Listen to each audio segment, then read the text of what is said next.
അഞ്ചൽ ബൈപ്പാസിൽ വാഹനങ്ങൾ പാർക്ക് ചെയ്യുന്നവർ സൂക്ഷിക്കുക. ബൈപ്പാസിൽ പാർക്ക് ചെയ്യുന്ന വാഹനങ്ങളിൽ നിന്നും ബാറ്ററി ഉൾപ്പെടെയുള്ള സാധനങ്ങൾ മോഷ്ടിച്ചു കടത്തുന്നത് പതിവാകുന്നു. ബൈപ്പാസിന് സമീപം പ്രിന്റിംഗ് സ്ഥാപനം നടത്തുന്ന റഹീം ബൈപ്പാസിൽ പാർക്ക് ചെയ്തിരുന്ന പിക്കപ്പ് വാഹനത്തിലെ ബാറ്ററിയാണ് കഴിഞ്ഞ ദിവസം മോഷ്ടിച്ച് കടത്തിയത്. ബൈപ്പാസിനെ സംബന്ധിച്ചിടത്തോളം സ്ഥിരമായ ഇതേപോലെ മോഷണങ്ങൾ നടക്കുകയാണ്. ഇവിടെ ഇപ്പോൾ എൻ്റെ വണ്ടി രാത്രി ഇവിടെ കിടന്നിരുന്നതാണ് വണ്ടിയുടെ ബാറ്ററി ഇളക്കൊണ്ട് പോയത്.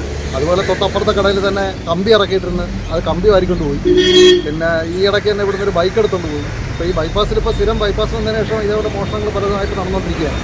ഇതുകൂടാതെ ബൈപ്പാസിൽ പനയഞ്ചേരി സ്വദേശി ബാലൻ കടമുറി പണിയുന്നതിനായി ഇറക്കിയിട്ട ഇരുമ്പ് പൈപ്പുകളും മോഷ്ടാക്കൾ ഇവിടെ നിന്നും കടത്തി. ഞാനിവിടെ ഈ കട പണിയാൻ വേണ്ടിയിട്ട് കൊണ്ടിരുന്ന സ്ക്വയർ പൈപ്പ് ഒരു 3-4 എണ്ണം ഉണ്ട്. 20 അടി നീളത്തിലുള്ള സ്ക്വയർ പൈപ്പ്. പിറ്റേന്ന് രാവിലെ ഒന്ന് നോക്കുമ്പം സാധനം കാണുന്നില്ല.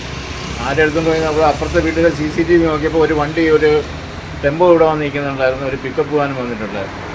പിന്നെ ഈ ഓമിനി വാനും ഒരു പിക്കപ്പ് വാനും അന്ന് വെളുപ്പിനെ 5 മണിക്ക് വന്നെന്ന് അവർ പറഞ്ഞു CCTV നോക്കി. പക്ഷേ ആളിനെയൊന്നും വ്യക്തമായില്ല. പിന്നെ വണ്ടി നമ്പരും കാണാൻ പറ്റിയില്ല. അടുത്തിടെ വടമൺ സ്വദേശിയുടെ ബൈപ്പാസിൽ പാർക്ക് ചെയ്തിരുന്ന ബൈക്കും മോഷണം പോയിരുന്നു. അഞ്ചൽ ബൈപ്പാസ് കേന്ദ്രീകരിച്ച് മോഷ്ടാക്കൾ സജീവമാകുകയാണ്. ബൈപ്പാസിൽ വാഹനങ്ങൾ പാർക്ക് ചെയ്ത് മറ്റ് സ്ഥലങ്ങളിലേക്ക് യാത്ര പോകുന്നവർ സൂക്ഷിക്കുക. ഒരുപക്ഷെ നിങ്ങൾ തിരിച്ചു വരുമ്പോൾ വാഹനം തന്നെ നഷ്ടമായേക്കാം.